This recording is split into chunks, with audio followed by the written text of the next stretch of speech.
తెలంగాణలో జరుగుతున్నటువంటి ఎమ్మెల్సీ ఎన్నికలలో బీజేపీ ప్రభుత్వం గత 11 సంవత్సరాలుగా నిరుద్యోగ యువతకు ఉద్యోగులకు ఇచ్చినటువంటి హామీలు ఒక్కటి కూడా అమలు కాలేదు.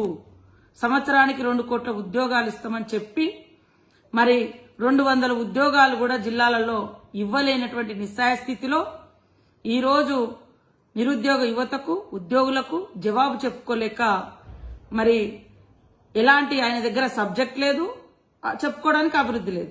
కాబట్టే నోరు విప్పితే హిందుస్థాన్, పాకిస్తాన్, ముస్లిం, హిందూ ఇది తప్ప ఇంకొక వర్డ్ లేదు. ఈరోజు నేను సూటిగా బండి సంజయ్ గారిని అడుగుతున్నా, పట్టభద్రుల ఎన్నికలలో ఓటు అడిగే నైతిక అర్హత మీకుందా?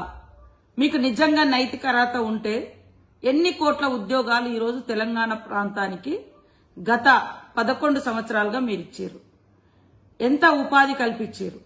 అదేవిధంగా ప్రభుత్వ రంగ సంస్థలలో మీరేమన్నా బాగు చేసిరా? రైల్వే ఉద్యోగులకేమన్నా అదనంగా జీతాలు పెంచిరా? ఉద్యోగాల యొక్క స్థాయిని తగ్గించారు తప్ప జీతాలు కూడా పెంచలేనటువంటి పరిస్థితి.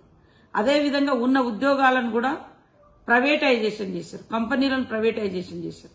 ఎంత దుర్మార్గం అంటే మీ ప్రభుత్వంలో ఇవాళ దేవుడి పేరు చెప్తారు కదా, దేవునికి పెట్టే అగ్గిపెట్టె మీద కూడా, అగరబత్తి మీద కూడా జీఎస్టీ.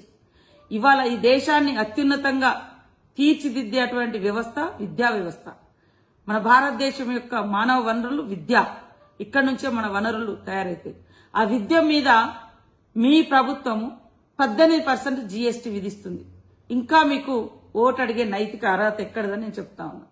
ఇలాంటి వాటన్నిటికీ జవాబు చెప్పలేక జీఎస్టీ గాని, విభజన హామీలు 11 సంవత్సరాలైనా విభజన హామీలు అమలు కాలే తెలంగాణకు, అసలు తెలంగాణ ఏర్పాటుని వ్యతిరేకించిన మీరు ఇవాళ ప్రతిసారి ఎన్నికలు వచ్చినప్పుడు హిందూ ముస్లిం లేదా హిందుస్థాన్ పాకిస్తాన్ అని పాకిస్తాన్ తోటి భారతదేశాన్ని పోల్చి భారతదేశం యొక్క గొప్పతనాన్ని, ఔన్నత్యాన్ని, ఐక్యతను, అభివృద్ధిని, మరి మత సామరస్యాన్ని, ప్రపంచానికి ఆదర్శంగా ఉన్నటువంటి భారత రాజ్యాంగాన్ని కించపరచడం తప్ప మీకు దమ్ముంటే, మీకు నైతిక విలువలుంటే మేము ఇన్ని లక్షల కోట్లు తెచ్చి ఇక్కడ అభివృద్ధి చేసినాము, ఇగో ఇన్ని యూనివర్సిటీలు ఇచ్చినాము, ఇన్ని మరి మోడల్ కాలేజ్ స్కూల్స్ ఇచ్చినాము, ఇన్ని ఏకలవ్య ఇచ్చినాము, ఇంతవరకు మా ట్రైబల్ యూనివర్సిటీకి మీరు 11 సంవత్సరాలు అవుతుంది, కనీసం వర్క్ కూడా మొదలు పెట్టలేదు.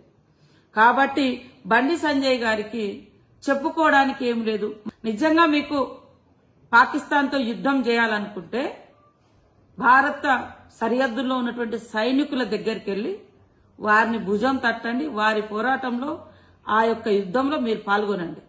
అంతేగాని మాటకు భారతదేశం యొక్క కీర్తిని, మరి పాకిస్తాన్ అనేది అన్ని రంగాలలో వెనుకబడ్డటువంటి ఒక చిన్న దేశం, మత కొట్లాటలు, ఆకలి చావులు, అంతర్గత డిస్టర్బెన్స్, ఇలాంటి అన్ని రంగాలలో మనతో వెనుకబడ్డ ఉన్నటువంటి పాకిస్తాన్తో పోల్చడం ఇది ఎంతవరకు కరెక్ట్? బండి సంజయ్ గారు, మీరు వచ్చేటప్పుడు భారత రాజ్యాంగం మీద ప్రమాణం చేసి వచ్చారు.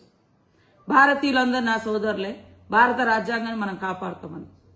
ఈరోజు వితిన్ భారతదేశంలో ఉన్నటువంటి ప్రజల మధ్య మీ అధికారం కోసం, మీ సీట్ల కోసం ఇంత విభజన విద్వేషపు మాటలు అవసరమా? మీరు ఒక్క రోజన్నా మీరు గాని మీ పార్టీ గాని తెలంగాణకి ఇది చేసినాం అని చెప్పుకున్నారా? చెప్పుకోలేదు. ఎందుకంటే చేసింది శూన్యం. కాబట్టి పట్టభద్రులారా ఆలోచించండి. కాంగ్రెస్ బలపరిచినటువంటి మరి గ్రాడ్యుయేట్స్ ఎమ్మెల్సీగా నిలబడ్డటువంటి నరేందర్ రెడ్డి ఒక విద్యావేత్త, మరి ప్రజలందరి మధ్య జీవించేటువంటి నాయకుడు.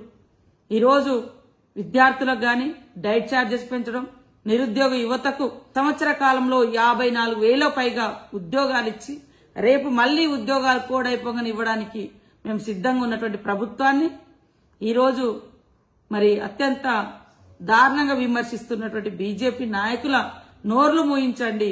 ఎమ్మెల్సీ నరేందర్ రెడ్డి గారి యొక్క 1వ ప్రాధాన్యత ఓటేసి అత్యధిక మెజార్టీతో గెలిపించి పనిచేసే ప్రభుత్వాన్ని సపోర్ట్ చేయండి, పట్టం కట్టండి. భావోద్వేగాలు సృష్టించి కొట్లాటలు సృష్టిస్తే చదువుకున్న యువతకు ఉద్యోగాలు, ఉపాధి రావు. గొడవలలో కేసులు పెట్టించే కుట్రలు తప్ప బీజేపీ రాజకీయము మిమ్మల్ని ఉద్యోగాలలో స్థిరపడే రాజకీయం కాదు. బీఆర్ఎస్ బీజేపీ దొందే. ప్రజల భావోద్వేగాలను రాజకీయ ప్రయోజనాల కోసం వాడుకోవడం, ఆ యువత మీద రకరకాలుగా ఇబ్బందులు పెట్టడం, తద్వారా వాళ్ళను వదిలేయడం. కానీ పనిచేసిన ప్రభుత్వం, పని చేస్తున్న ప్రభుత్వం, ఇచ్చిన మాటకు కట్టుబడి ఉండేటువంటి ప్రభుత్వం, సీఎం రేవంత్ రెడ్డి గారి ప్రభుత్వం, సోనియమ్మ ప్రభుత్వం, ప్రజాప్రభుత్వం, ఇందిరమ్మ ప్రభుత్వం. కాబట్టి ఈ రోజు అనేక మందికి ఉద్యోగాలతో పాటు ప్రమోషన్లు, ట్రాన్స్ఫర్స్, జటిలమైనటువంటి అనేక సమస్యలను పరిష్కరించిన ఘనత ఈ యొక్క ప్రజాప్రభుత్వందని తెలియచేస్తూ, అయ్యా బండి సంజయ్ గారు, మీకు యుద్ధం చేయాలనుకుంటే పాకిస్తానీ తోటి మీరు భారత సైన్యం అక్కడ సరిహద్దుల్లో ఉన్నారు, వాళ్ళతోటి వెళ్ళి చేయి కలపండి, వాళ్ళను మనోళ్లను మంచిగా సపోర్ట్ చేయండి, అక్కడికి వెళ్ళి మనోధైర్యంగా కల్పించండి.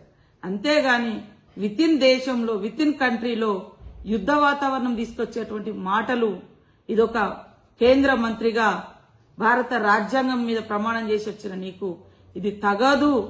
ఇది రాజకీయ అపరిపక్వతకు ఇది నిదర్శనమని తెలియజేస్తా ఉన్నా.